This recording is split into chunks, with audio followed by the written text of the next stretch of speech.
Behind the Badge, brought to you by Big O Tires, the team you trust. And welcome back. A Marine Corps veteran now spends his time keeping Utah County safe from criminals and explosives. ABC4's Rick Aaron introduces us to him in tonight's Behind the Badge. You might do a double take when you first see Utah County Sheriff's Deputy John Thomas. If he looks familiar, it's probably because his twin brother James was featured on Behind the Badge last October. The former womb mates have parallel but very different law enforcement careers. John, on the left, is a patrol deputy and a bomb squad technician for the Utah County Sheriff's Office. James, on the right, is a conservation officer for the Division of Wildlife Resources, and they're practically mirror images. A lot of my coworkers would approach him and he'd be like, what are you looking at me for? Do I owe you money? Why are you staring at me? If he's standing next side by side with me, you could tell us apart. I'm clearly a lot chubbier than he is, and it's always been that way. I have a nice round face and he's got a little skinny face. John, a former canine handler, looks pretty good considering a police dog mauled him during a training exercise 7 years ago.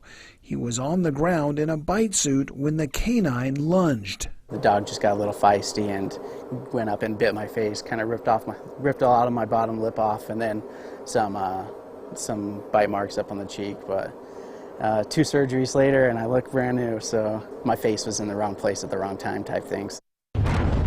6 months later, Deputy Thomas switched from dogs to detonations when he joined the bomb squad in 2014. Any call you're going to is, a little scary at some point. I think the biggest things that are the scariest is doing like demolitions on like old fireworks, the fireworks that don't go off on some of these major stuff, and they bring it to us to have us demo them. Whenever they find like old dynamite out in the desert or something like that, we have to go and dispose of that. It's all pretty dangerous. Despite the big booms, Deputy Thomas says his most memorable moments have been quietly helping out people in need, like one time when he saw a family being evicted from their house on the day before Thanksgiving.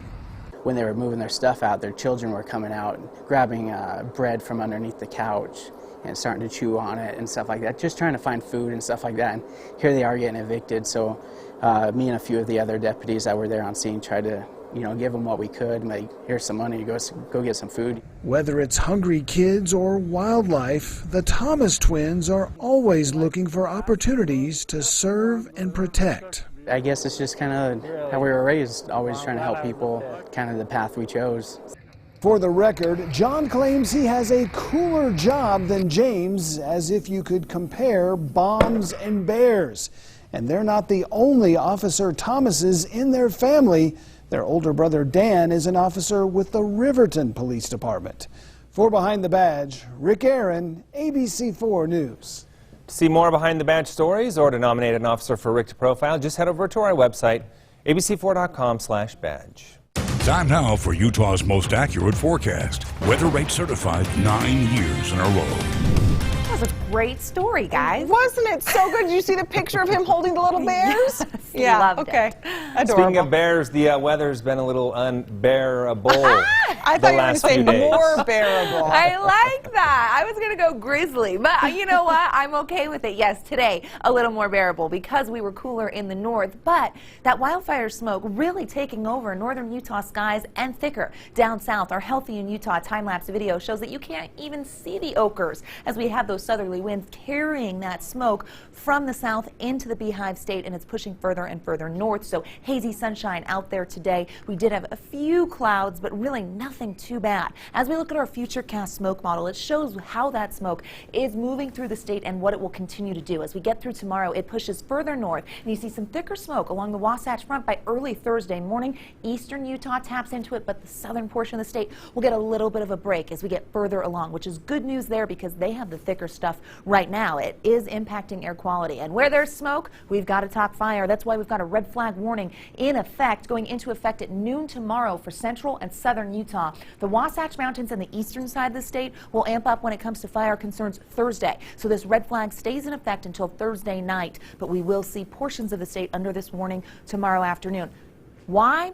the winds, and the heat. So as we look at our temperatures right now, we're sitting in those 80s. Really nice cooling off, but temperatures are a factor when it comes to fire danger. 94 in St. George still at this hour. Relative humidity is another factor. We've got very dry fire fuels out there.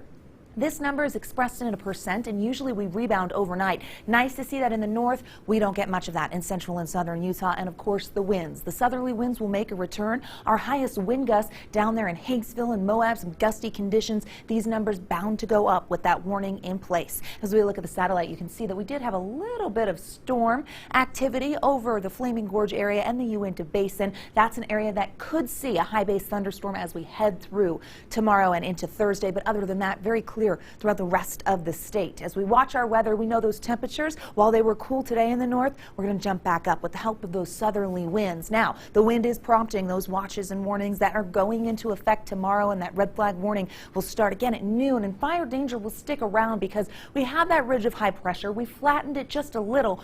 But as we head into tomorrow, we get the strong southwesterly flow, and the winds really are going to dictate what happens if we get a fire start. Futurecast shows us the clouds clearing out of the Uinta Basin. As we get through tonight, fairly clear skies, but we cloud up with the potential for another isolated storm over the high country for our Wednesday and even into Thursday. Look at those red lines. Those are the southerly winds. They become the main weather story as we get into Thursday. That includes windy conditions up north, so be ready for that. Tomorrow, 90s and 100 degrees. Yeah, the triple digits, they didn't get enough. They're coming back with the help of those southerly winds. 103 in St. George, the same number over in Moab, and 90s on the other side of the state. As we take a look at Washington County, you're going to see those triple digits hanging around. We cool ever so slightly to 100 on Friday, but gusty conditions and fire danger holds on. Here's a check on the Wasatch Front. Notice that triple digit day, and we say thank you. We've had enough, and then we start to cool it down by Friday. Temperatures closer to normal. Windy on Thursday with the upper 90s, and then we'll take what's supposed to happen this time of year, which is the low to mid 90s, and our favorite, right guys? Yeah, I'm looking forward to that crisp